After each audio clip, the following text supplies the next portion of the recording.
قرآن میں کئی جگہ یہ ٹاپک آیا کہ جب موت آئے گی ایک لمحے نہ آگے ہوگی نہ پیچھے۔ پھر سورہ آل عمران کے کانٹیکسٹ میں تو اللہ تعالیٰ نے یہاں تک فرمایا جب منافقین نے کہا نا کہ ہم نے اپنے بھائیوں سے کہا تھا کہ غزوہ احد میں نہ جاؤ، نہ یہ جاتے اور نہ یہ قتل ہوتے، تو اللہ تعالیٰ نے فرمایا اس طریقے سے کوئی موت ٹال سکتا ہے؟ تم لوگ بھی جو اپنے گھروں میں بیٹھے ہوئے ہو نا اور تمہاری جان بخشی ہو گئی ہے، تم یہ سمجھ رہے ہو کہ قتال میں نہ جانے کی وجہ سے تم بچ گئے ہو؟ اگر تمہاری موت بھی اللہ نے مقدر کی ہوتی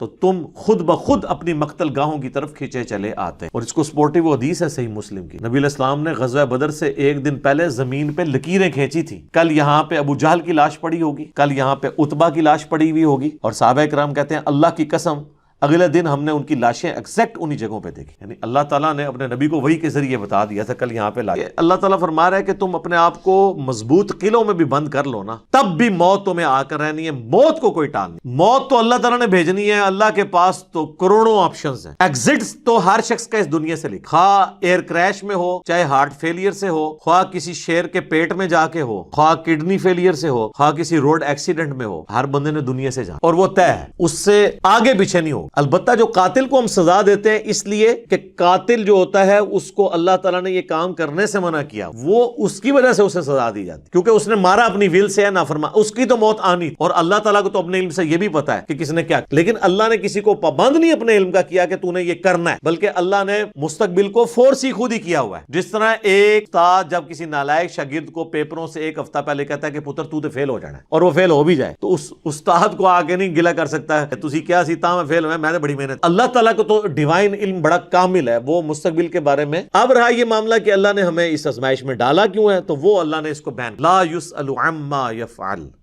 اللہ کو کوئی نہیں پوچھ سکتا کہ اس نے یہ کیوں کیا، وہم یسألون، اور اللہ ہر ایک کو پوچھے گا۔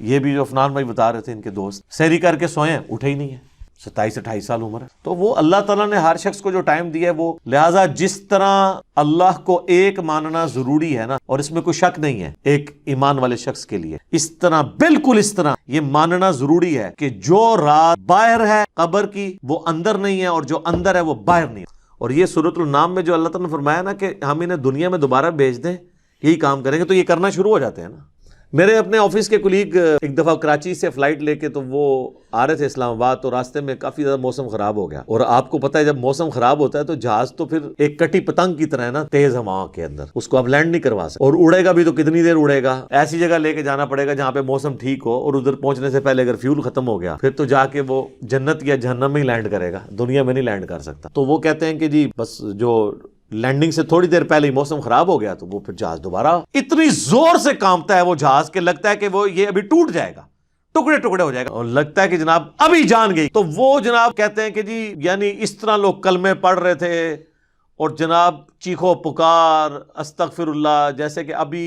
اگر اللہ نے ان کو دوبارہ بھی دنیا میں بھیج دیا، کیونکہ اب تو ان کے آخری وقت ہی قریب آیا ہوا تھا نا، وہ تو یہ کنکلوڈ کر لیا، تو یہ اب جاتے ہی جو ہے نا ادھر سے مطلب سیدھا گھر نہیں جائیں گے، یہ مسجد میں جا کے پہلے وہ سنت والے 2 نفل پڑھیں گے جو سفر سے واپسی میں پڑھے جاتے ہیں۔ نماز کا ٹائم ہوا ہے تو وہ جہاز میں پہلے نماز پڑھیں گے تب نیچے اتریں گے، لیکن ایسا کوئی نہیں ہوتا، اس ٹائم چیخیں ہوتی ہیں اور لگتا ہے کہ جناب گئے کہ گئے۔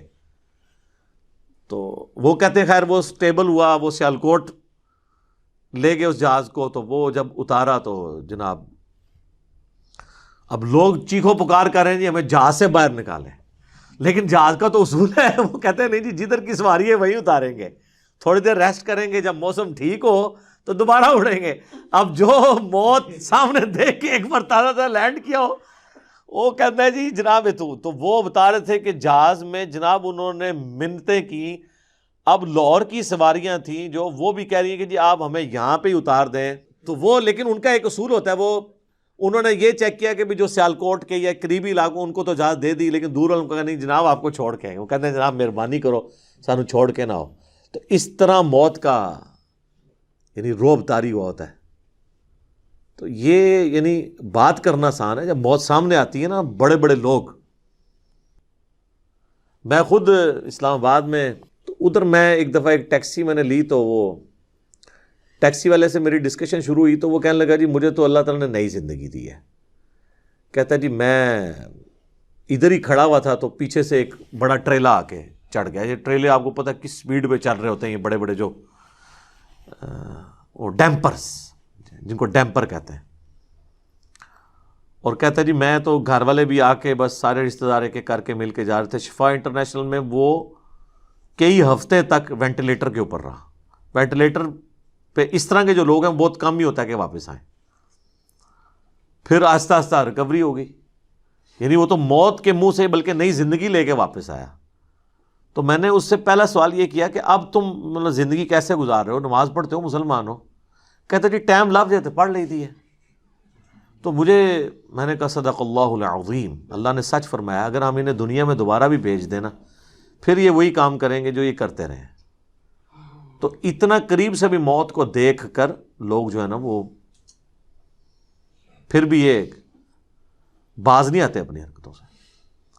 موت بہت بڑی حقیقت ہے. کاش اس پہ ہمارا ایمان بھی اس لیول کا ہو تو پھر انسان کا قبلہ درست رہتا ہے. آپ